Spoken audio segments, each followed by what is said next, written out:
25절부터 28절까지만 제가 봉독하겠습니다.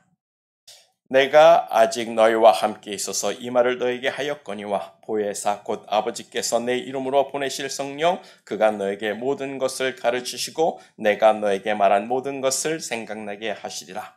평안을 너에게 끼치노니 곧 나의 평안을 너에게 주노라. 내가 너에게 주는 것은 세상이 주는 것 같이 아니하니라. 너희는 마음에 근심도 말고 두려워하지도 말라. 내가 갔다가 너에게로 온다 하는 말을 너희가 들었나니 나를 사랑하였더라면 나의 아버지께로 감을 기뻐하였으리라. 아버지는 나보다 크심이니라. 아멘. 여기까지만 봉독했습니다. 우리가 외운 말씀이죠. 요한복음 14장 23절을 보면 예수께서 가라사대 때 사람이 나를 사랑하면 내 말을 지키리니 내 아버지께서 그를 사랑하실 것이요. 우리가 즉 하나님과 예수님입니다. 하나님과 예수님이 나를 사랑하는 그에게 가서 그와 거처를 함께 하신다고 했어요. 그러므로 우리는 예수님을 사랑해야 합니다. 예수님을 사랑하는 것은 예수님의 주신 말씀을 지키는 거예요. 순종하는 겁니다. 하나님의 말씀에 순종하는 자가 하나님을 사랑하고 예수를 사랑하는 겁니다. 그러므로 우리가 하나님을 사랑합니다라고 이야기할 땐 하나님의 말씀에 순종하는 삶을 살 때 우리가 할 수가 있는 거죠. 우리가 그렇게 순종하면 하나님이 우리를 찾아오시고 우리 안에 우리와 함께 가시는 하나님이 되십니다. 이것이 예수님을 사랑하는 여러분들에게 주신 언약이 되고 있어요. 예수를 사랑합시다. 그래서 하나님의 말씀에 순종하는 교회와 가정이 되자. 이게 올해 교회표가 되고 있는데 말씀에 순종하는 우리 모두가 되기를 축복합니다. 그리고 지난주에 이어서 우리가 계속 본문의 말씀을 이어져 가고 있습니다. 예수님께서 제자들에게 이제 내가 너희를 떠나 아버지께로 하늘로 간다고 하니까 제자들의 근심이 가득했어요. 그래서 예수님이 제자들에게 말씀하기를 하나님을 믿으니 또 나를 믿으라고 하셨고 근심하는 제자들에게 내가 너희를 위해서 보혜사 또 다른 보혜사 곧 성령을 보내주시겠다라고 약속해 주셨습니다. 그러면서 나를 사랑하라고 나를 사랑하면 내 말을 지키고 내 아버지가 너희를 사랑하고 내 아버지와 내가 너에게 가서 거처를 함께 하겠다라고 약속을 주시는 거예요. 그 말인즉 제자들이 예수님을 사랑하지 못했다는 말이 되는 겁니다. 아직까지는 제자들이 그 예수님을 사랑하는 수준에 이르지는 못했던 거예요. 그래서 지난주 우리가 나눈 말씀처럼 예수님의 제자들은 예수님을 온전히 믿지도 못했습니다. 예수님이 하나님 아버지께 내가 간다고 하니까 제자들의 마음에 근심이 가득했다고 했습니다. 아니 이제 와서 우리를 떠나면 우리 어떻게 나 어떻게 라고 불안해했단 말이에요. 그런 제자들에게 예수님이 내가 어디로 가는지 너희들은 그 길을 다 알고 있지 않느냐라고 이야기를 하니까 예수님의 제자 도마가 하는 말이 아니 예수님이 어디로 가는지도 모르는데 우리가 그 길을 어떻게 알겠습니까? 라고 질문을 해요. 그러니까 예수님이 내가 길이요 진리요 생명이니 나로 말미암지 않고는 아버지께로 올 자가 없도다 라고 대답해 주셨어요. 그러면 아멘 해야 되는데 예수님의 제자 빌립이 뭐라고 합니까? 한술 더 떠서 그러지 말고 하나님 아버지를 우리에게 보여주옵소서. 하나님 아버지를 우리에게 보여주시면 우리가 족하겠다고 이야기를 하는 거예요. 그 말의 뜻이 뭡니까?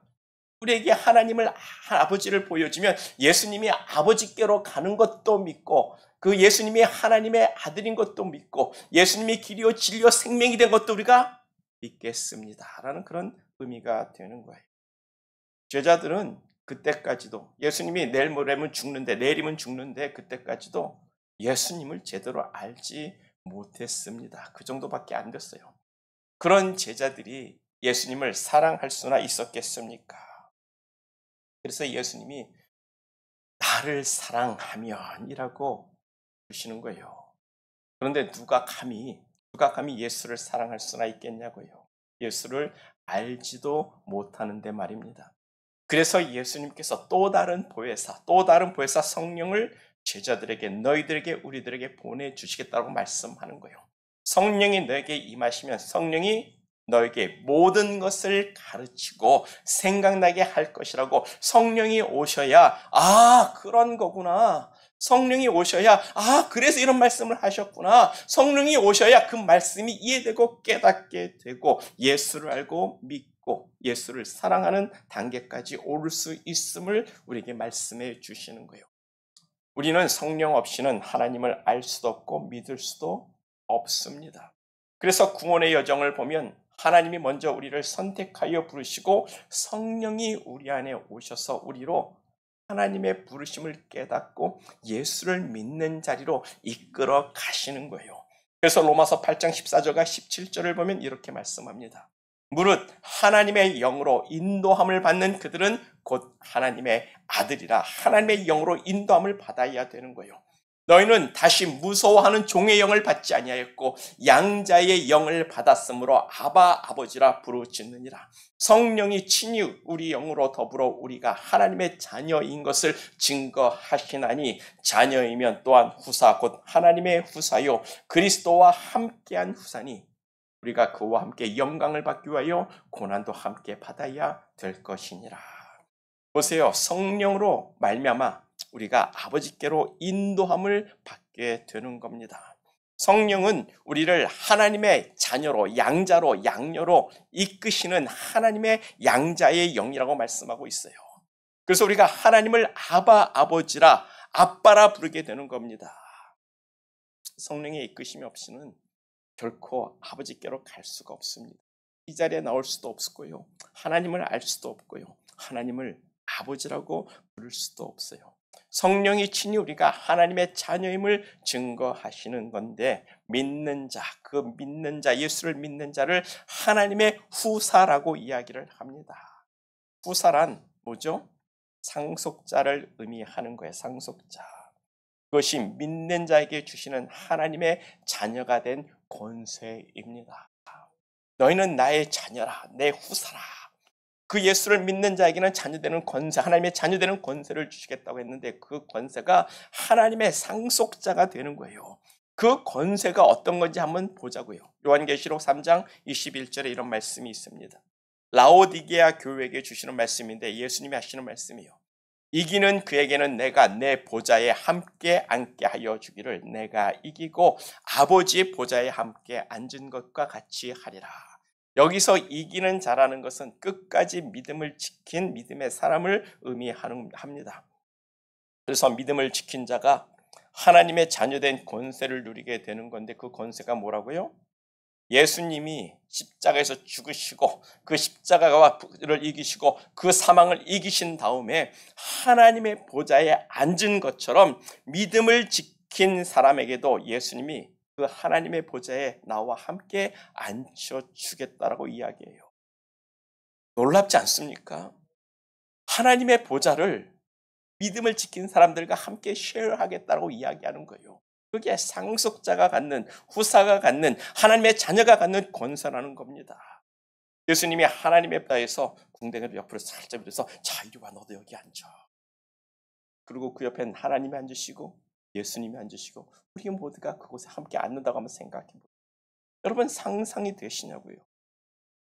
그냥 믿는 자, 믿음을 지킨 자, 믿음으로 끝까지 이긴 자들은 하나님의 보좌에 함께 앉게 하여 주겠다라고 예수님이 언약을 주시고 어디요? 하나님의 보좌에 말입니다. 이게 말이 되는 겁니까? 그런데 그게 후사, 하나님의 자녀들이 가질 수 있는 권세라는 거예요.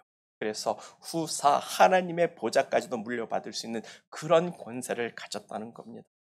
놀랍지 않습니까? 우리가 그런 존재들이 오늘 예배 끝나고 정말 이 새거적반 공부할 내용이 바로 우리가 그렇게 얼마나 존귀하게 만들어진 그런 창조물인지를 우리가 생각해보는 말씀이 될 텐데 꼭 참석해 주시면 감사하겠습니다.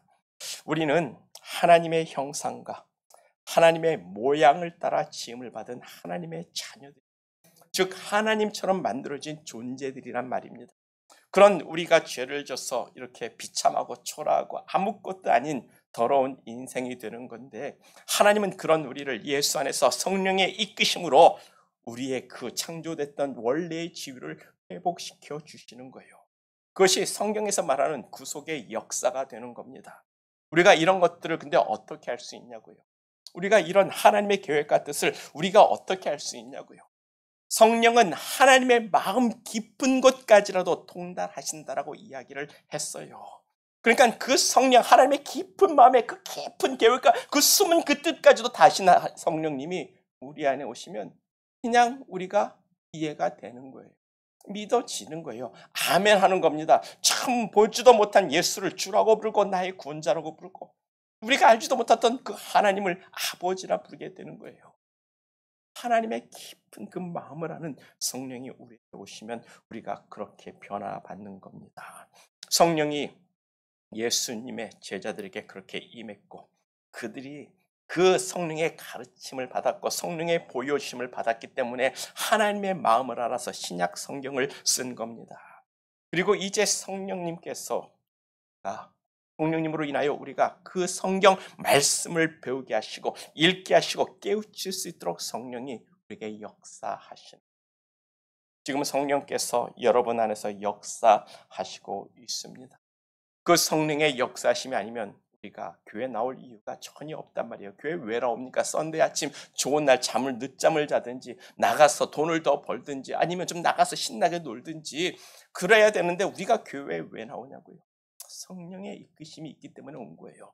특별히 여기 우리 유진경 할아버님 정말 혁민, 성민 형제 이 자리에 오게 된 것 정말 하나님의 축복이라고 나는 생각합니다. 하나님을 알기를 원한다고 마음의 문을 여십시오. 성령이 우리 안에서 역사하십니다. 그 성령의 역사심에 우리가 따라가면 우리가 복받는 사람들이 되는 거예요. 그래서 첫 번째로 생각해 볼 것이 성령의 사역입니다. 본문 26절이요.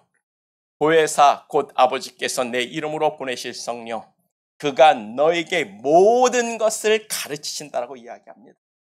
내가 너에게 말한 모든 것을 생각나게 하신다라고 이야기를 하고 있어요. 이 말씀을 볼 때 첫 번째 성령은 하나님이 보내십니다. 하나님이 예수님을 이 땅에 보내셔서 우리를 구원하게 하신 것처럼 하나님의 성령을 우리에게 보내셔서 성령의 이끄심으로 하나님의 자녀가 되는 권세의 그 자리까지 우리를 이끌고 가시는 거예요. 그리고 두 번째로 성령은 예수님의 이름으로 오십니다. 그래서 성령을 또 다른 보혜사라고 했어요. 즉 또 다른 그리스도라고 지난주에 우리가 말씀을 드렸는데 성령은 예수님의 이름으로 오셔서 예수님이 제자들과 함께 하셨고 그들을 지키시고 보호하셨고 가르치셨던 것처럼 그 성령님이 예수의 이름으로 오셔서 우리에게 똑같이 함께 하시고 가르치시고 우리로 기억나게 하시고 그 그리스도의 사역, 우리를 돌보시는 그 사역을 바톤을 이어받으신 하나님이 되시는 거예요. 성령은 예수님의 이름으로 이 땅에 오신 삼위일체 하나님 중에 또 다른 하나님이 되십니다. 그리고 세 번째로 성령님은 우리와 함께 하시는 하나님이요. 우리와 함께 하면서 모든 것을 가르치시는 하나님이라고 합니다. 그래서 성령을 지혜의 영이라고 이야기를 해요. 사람이 하나님에 대해서 뭘 알 수 있겠어요? 아는 게 뭐가 있어서 하나님을 가르칠 수 있겠습니까? 그래서 사도 바울이 고린도전서에서 말하잖아요. 누가 하나님을 알아서 우리를 가르치겠냐고요. 제자 도마와 빌립도 예수님이 어디로 가는지도 모르고 예수님이 가는 길도 몰랐습니다. 예수님과 함께한 제자도 예수를 잘 몰라서 하나님 아버지를 보여주면 믿겠다고 할 정도인데 어떤 사람들이 감히 예수님을 우리에게 가르치겠냐고요. 오직 하나님의 마음 깊은 것까지도 통달하시는 성령님이 제자들과 사도 바울에게 임했고 정말 그 예수를 믿는 자들에게 임하셔서 하나님에 대해서 보여주셨고 가르쳐 주신 겁니다. 그래서 사도 바울이 말하기를 성령으로 이것을 우리에게 다 보이셨다라고 하나님의 그 모든 계획과 그 뜻을 내가 성령으로 말미암아 다 봤다라고 이야기를 하는 거예요. 성령은 우리를 가르치는 하나님입니다. 그 성령이 하나님이 여러분들에게 하나님을 가르치고 예수를 가르치고 성경을 가르치신 줄 믿습니다. 그리고 네 번째로 성령은 예수님이 말한 모든 것을 기억나게 하시는 하나님입니다. 그래서 제자들이 성령의 임재함 가운데 예수님의 행적과 예수님이 하신 말씀을 다 기억해가지고 마태복음, 마가복음, 누가복음, 요한복음을 쓴 겁니다. 그와 같이 성령이 우리로 하나님의 말씀을 기억나게 하시는 하나님이라는 거예요. 그래서 우리는 성경을 읽어야 합니다. 성경을 이해 못해도 괜찮아요. 읽으세요. 성경, 이게 무슨 뜻인지 몰라도 여러분 읽으십시오. 근데 어느 날 성령이 그 말씀을 기억나게 하시고, 그 말씀을 기억나게 하시고, 그 말씀 붙들고 기도하게 하십니다. 그 성령이 우리에게 그 하나님의 말씀, 예수님의 말씀으로 인해서 우리로 기억나게 하시고, 위로받게 하시고, 용기 얻게 하시고, 도전하게 하신단 말이에요. 성령이 우리 안에서 그렇게 역사하시는 겁니다. 김정현 목사가 이 성경을 달달달달 다 외워가지고 여러분 그때 설교할 때마다 말씀을 인용하는 것 절대 그냥 하나님의 말씀을 붙들고 기도해요. 저는 성경을 처음부터 끝까지 그냥 다 강의를 하지 않습니까? 어떤 본문은 정말 설교하기 싫은 본문도 있어요. 아니 이런 본문 가지고 어떻게 설교를 해야 될까? 그런 것도 있습니다. 네, 그거 붙들고 기도하면 하나님께서 기억나게 하시고 이런 말씀과 연결되는 것을 기억나게 하시고 이렇게 설교하면 되겠구나라고 하나님께서 아웃라인도 만들어 주신다는 거예요. 성령이 우리 안에서 역사하십니다. 여러분들의 삶 속에서 답답하고 정말 알지 못하고 문제 해결점을 못 찾을 때 성령님께 기도하세요. 모든 것을 가르치신다고 했습니다. 정말 집에 문제가 있어서 답답해가지고 사람들 불러다 곤치니까 돈은 많이 드는데 분명 그 문제는 같지 않은데 하나님 앞에 기도하면서 하나님 이 문제가 왜 그렇습니까? 라고 기도했을 때 하나님께서 그걸 가르쳐 주시더라고요. 그래서 그 문제를 찾아가서 딱 보니까 이 문제구나. 그래서 다시 그 엔지니어들 불러가지고 보여주니까 이 문제가 맞다라고 성령님께서 우리의 문제도 해결할 지혜를 주시는 하나님이 되는 거예요. 그렇게 성령이 제자들에게 임했기 때문에 예수를 알고 하나님을 알아서 확 달라진 모습으로 사도로서 이 세상에 보냄을 받게 되는 겁니다. 예수님이 죽기 그 전날 그 마지막 6월절 만찬에서도 그 예수를 몰라가지고 내가 예수님이 어디로 가는지 모르는데 그 길도 내가 어찌합니까? 라고 했던 제자들이 그 성령 받고 불과 40일 이후에 확 달라지는 거예요. 그와 같이 성령님이 여러분 안에서 있습니다. 역사하십니다. 성령의 이끄심을 받고 예수 믿는 이 자리에까지 오게 된 줄 믿습니다. 이제 성령으로 말미암아 영적인 지식, 하나님을 아는 지식을 가진 사람들이 되기를 예수님의 이름으로 축복합니다. 그 성령이 우리 안에 역사하시고 그 성령이 우리 안에 계실 때 우리 마음에 참 평안이 있게 되는 거예요. 그래서 요한복음 8장 32절을 보면 진리를 알지니 진리가 너희를 자유케 하리라고 말씀하십니다. 그 진리를 알게 하시는 이가 누구요? 바로 성령님이 되는 거예요. 그래서 두 번째로 생각해 볼 것이 예수님이 주는 평안입니다. 본문 27절이에요.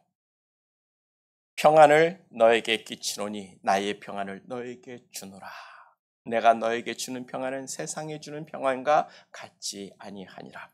너희는 마음에 근심하지도 말고 두려워하지도 말라. 아멘. 예수님이 가진 평안은 절대적인 평안이에요.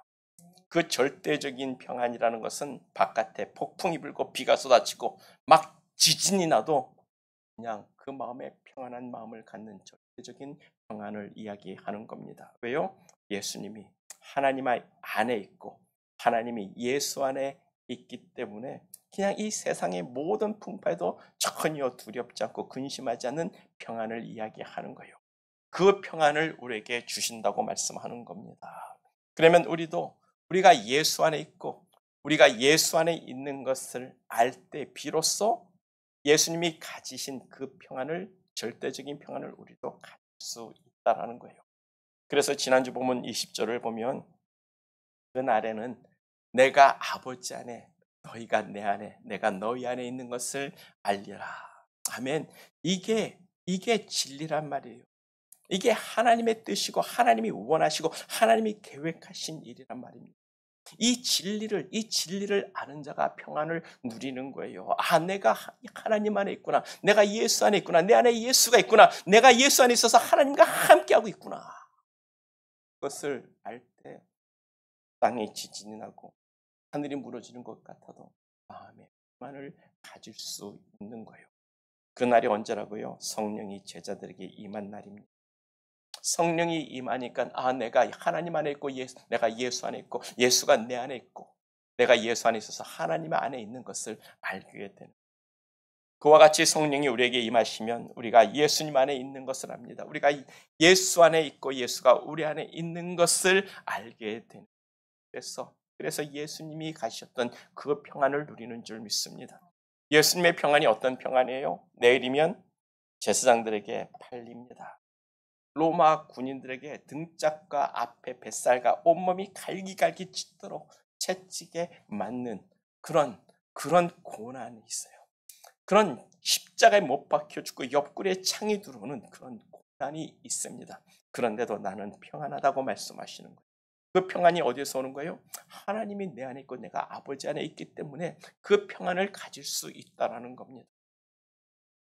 그 평안을 우리에게도 주시겠다는 거예요.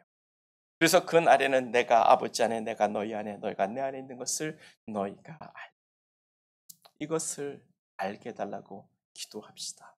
내가 예수 안에 있고 내가 예수 안에 있고 예수가 내 안에 있는 것을 알게 하옵소서. 내가 하나님의 보호하심 속에 있는 것을 알게 해달라고 내가 기도해야 되는 이것을 아는 자는 불안과 근심에서 자유케 되는 겁니다. 그래서 두 번째로 예수님이 주시는 평안은 참 진리를 아는 평안이라는 거예요. 디모데후서 4장 7절과 8절을 보면 이런 말씀이 있습니다. 내가 선한 싸움을 싸우고 나의 달려갈 길을 마치고 믿음을 지켰나니 이제 후로는 나를 위하여 의의 면류관이 예비되었으리라. 사도 바울의 고백인데 이제 사도 바울이 내가 죽을 때가 됐다는 겁니다. 나이가 들어서 평안히 죽는 게 아니라 참수형을 당하는 거예요. 목에 감옥에 있어서 목에 칼로 탁 쳐가지고 머리가 떨어져 나가는 참수형을 당하는 그 순간을 두고 이야기하는 겁니다. 그런데도 사도 바울은 전혀 두렵지 않고 근심이 되지 않고 말합니다. 왜냐하면 내가 죽으면 의로우신 재판장이 나를 위하여 의의 멸관을 예비하였으리라. 아멘. 그 구원의 진리를 하나님의 그 마음을 우리를 구원하시는 그 하나님을 아니까 이 육신의 죽음에서 자유한 모습을 우리에게 보여주고 있는 이것이 예수님이 우리에게 주시는 평안입니다. 구원의 진리를 아는 평안이에요. 이것이 성령으로 말미암아 하나님을 알고 예수를 아는 지식이 되는 겁니다. 그래서 예수님의 12 제자들도 다 하나같이 순교를 당했어요. 베드로는 거꾸로 십자가에 자원해서 나는 예수님처럼 바로 죽을 수 없으니까 나를 거꾸로 십자가에 매달라 그래서 거꾸로 매달려 죽습니다. 불에 타 죽습니다. 배를 톱으로 켜서 죽입니다. 목을 자릅니다. 사자굴에 집어넣습니다. 그렇게 순교를 당하는데도 그들이 두려워서 뒷걸음치지 않았고 찬양 부르면서 그 죽음의 길을 걸어갈 수 있었던 것은 성령으로 말미암아 그들이 가야 하는 곳을 분명히 알았기 때문이라는 거예요. 내가 아버지께로 가는구나. 나도 예수님이 갔던 그 길을 내가 가는구나. 그것을 알기 때문에 수많은 초대교회 크리스찬들이 그 로마의 핍박을 받아서 순교를 당하면서도 자기 아들까지 자기 어린 자녀까지 사자밥이 되는 것을 보면서도 하나님을 찬양할 수 있었던 것은 그들이 하나님을 알고 예수를 아는 진리를 아는 지식이 그들에게 있었기 때문이라는 거예요. 그게 바로 예수님이 우리에게 주시는 평안이라는 겁니다. 우리가 그 진리, 우리를 향한 하나님의 마음을 아는 사람들을 축복합니다. 하나님이 우리를 하나님의 자녀로 부르신 그 큰 은혜의 구원이 무엇인지를 성령님께서 우리로 알게 해주시기를 간절히 소망하며 소망합니다. 그런 의미에서 예수님이 우리에게 주시는 평안은 우리의 힘든 삶의 조건을 바꿔주시는 평안이 아니에요. 우리가 고난받고 우리의 문제가 있다고 그 문제를 해결해줘서 이제 평안하라고 주시는 그런 평안이 아니란 말입니다. 우리에게 폭풍을 막아주는 그런 평안도 아니란 말입니다. 고난이 있어도 그 고난을 이기는 평안이에요. 태풍 속에서도 절대적으로 평안함을 느낄 수 있는 예수님이 가졌던 그 평안입니다. 죽음 앞에서조차도 두려워하지 않고 순교자의 길을 갈 수 있었던 그런 평안을 이야기하고 우리의 삶에 고난이 얼마나 많습니까? 근심도 얼마나 많습니까? 왜 하나님 이렇게 됩니까? 우리의 불평할 거 얼마나 많습니까? 하나님을 사랑하고 예수를 사랑하는 자는 말씀을 지키고 믿고 성령의 임재와 성령의 함께 하심으로 우리의 삶에 가야 될 길을 분명히 아는 거예요. 고난이 있어도 나는 예수와 함께 갑니다. 그래서 우리는 근심하는 자가 아니라 하나님을 믿으니 또 예수를 믿는 자가 되어야 합니다. 예수 안에 있는 우리는 하나님의 자녀들이에요. 하나님의 자녀된 그 권세를 인하여 우리는 이 세상을 반드시 이겨야만 하는 자들입니다. 그리고 그 자녀들에게 요구되는 것은 뭐라고요? 사랑이요. 그래서 세 번째로 진리를 아는 자는 예수님을 사랑하게 되는 거예요. 본문 21절부터 갑자기 주제가 사랑으로 바뀌어버려요.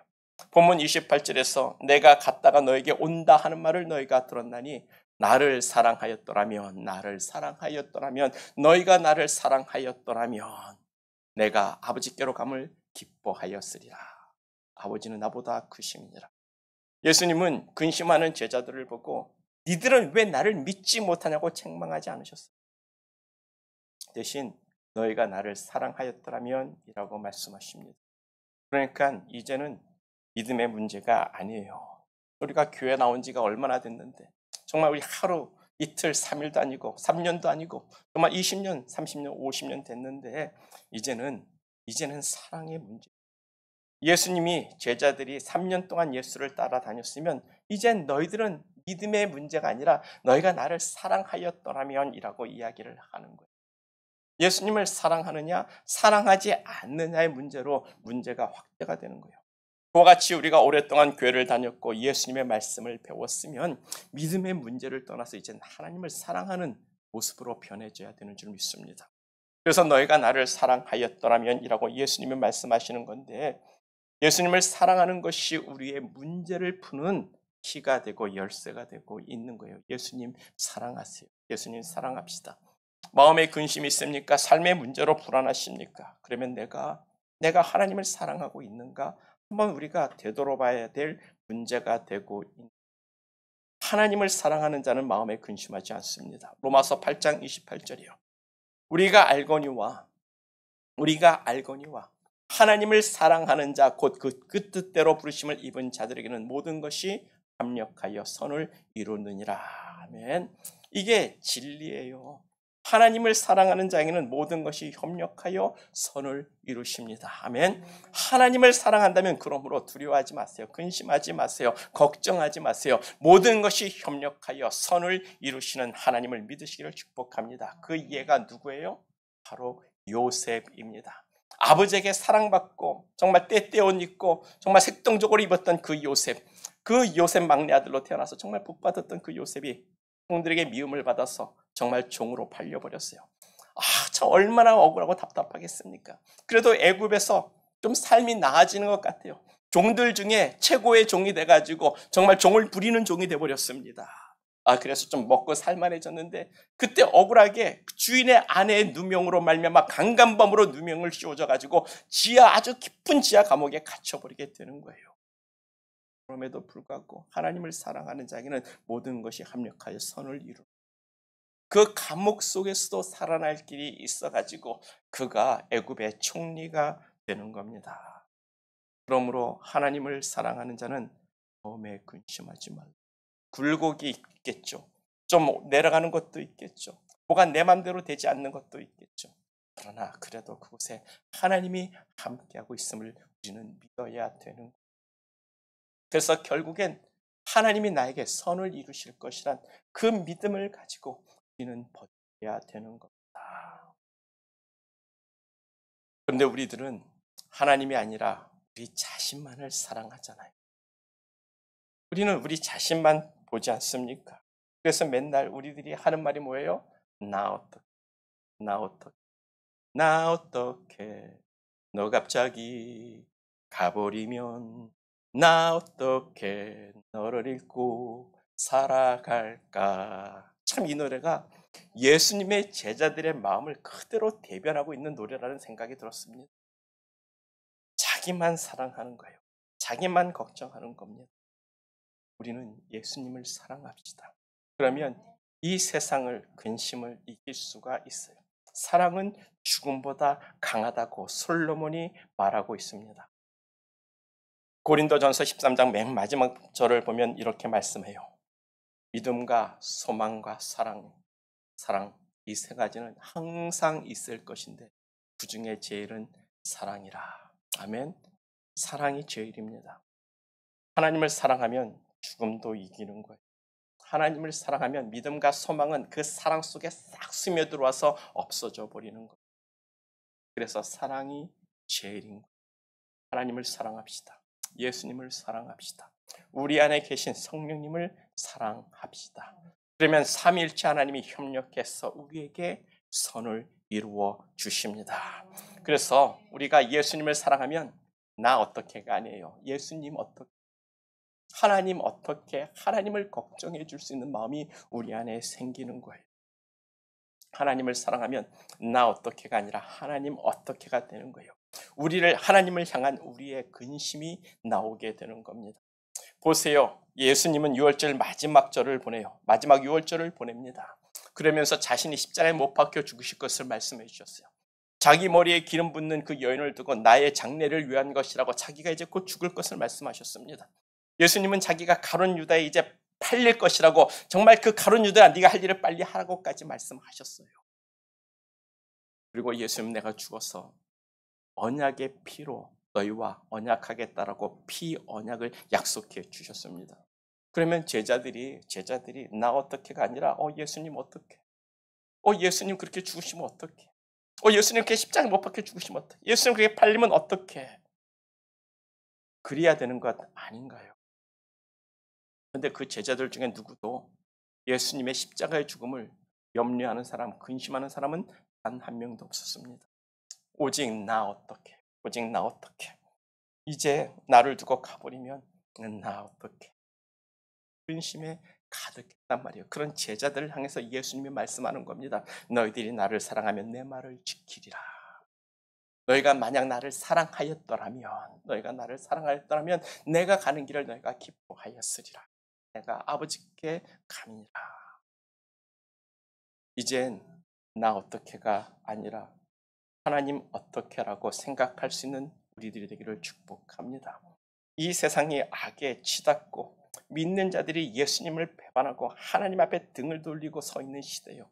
이젠 하나님의 말씀을 바꾸고 가면서까지 하나님을 거역하면서 자기들이 원하는 욕구를 채워가는 시대입니다. 이런 시대를 보면서 하나님 마음 얼마나 아프실까? 우리가 그런 생각해보자. 내가 죄를 지면서 내가 이렇게 죄 졌을 때 하나님의 마음이 얼마나 상했을까? 그런 하나님을 생각할 수 있는 하나님을 사랑하는 자녀들, 하나님을 사랑하는 사람들 되기를 간절히 축복합니다. 우리는 예수 안에 있는 하나님의 자녀들이요. 하나님을 걱정합시다. 우리의 부모를 걱정하듯이 우리 하나님을 걱정하고 하나님을 생각하는 하나님을 사랑하는 자녀들이 됩시다. 우리가 교회 나온 지가 오래되고 예수 믿은 지가 참으로 오래된 사람들이 많을진데 이젠 나 어떻게가 아니라 하나님 어떻게, 하나님의 마음을 생각하는 그런 우리들 성숙한 하나님의 자녀들이 되기를 간절히 축복합니다. 그래서 우리 또 한 주간 묵상해야 될 말씀이 너희가 나를 사랑하였더라며, 이 말씀이 우리 귓가에 들리기를 축복합니다. 그래서 내가 하나님을 사랑하겠습니다. 내가 어떻게 사랑할까요? 라고 하나님과 깊은 대화를 나눌 수 있는 저와 우리 모두가 되기를 축복합니다. 그래서 결론은 사랑입니다. 우리가 예수님 사랑하기 원합니다. 그 사랑을 할 수 있는 능력을 달라고 우리가 구하고 기도해야 되는 거예요. 하나님을 사랑할 수 있는 자가 되게 달라고 우리가 기도하기를 원합니다. 우리 안에 있는 성령님의 이끄심을 구하며 내가 하나님을 사랑하게 하여 주시옵소서. 성령님이 우리 안에 있어서 우리가 구하는 것을 허락해 주실 줄 믿습니다. 그래서 하나님을 사랑하는 자는 하나님의 말씀을 지키고 순종의 길을 가게 됩니다. 지금도 예수님은 우리에게 너희가 나를 사랑하였더라면 이라고 말씀하시는 줄 믿습니다. 그 음성을 듣고 한 주간도 하나님의 말씀에 도전하고 순종하는 우리 모두가 되기를 간절히 축복합니다. 다 같이 기도하겠어요. 기도할 때 성령을 우리에게 충만케 하소서. 내가 예수를 사랑하기 원합니다. 진리를 알기를 원합니다. 내가 예수 안에 있고 예수가 내 안에 있는 것을 알게 해달라고 성령의 구하심을, 성령의 도우심을 구하며 우리가 기도하겠습니다. 기도할 때 그 예수님이 가진 평안이 나의 평안 되게 하여 주시옵소서. 다 같이 기도합니다. 하나님 아버지 감사합니다. 우리에게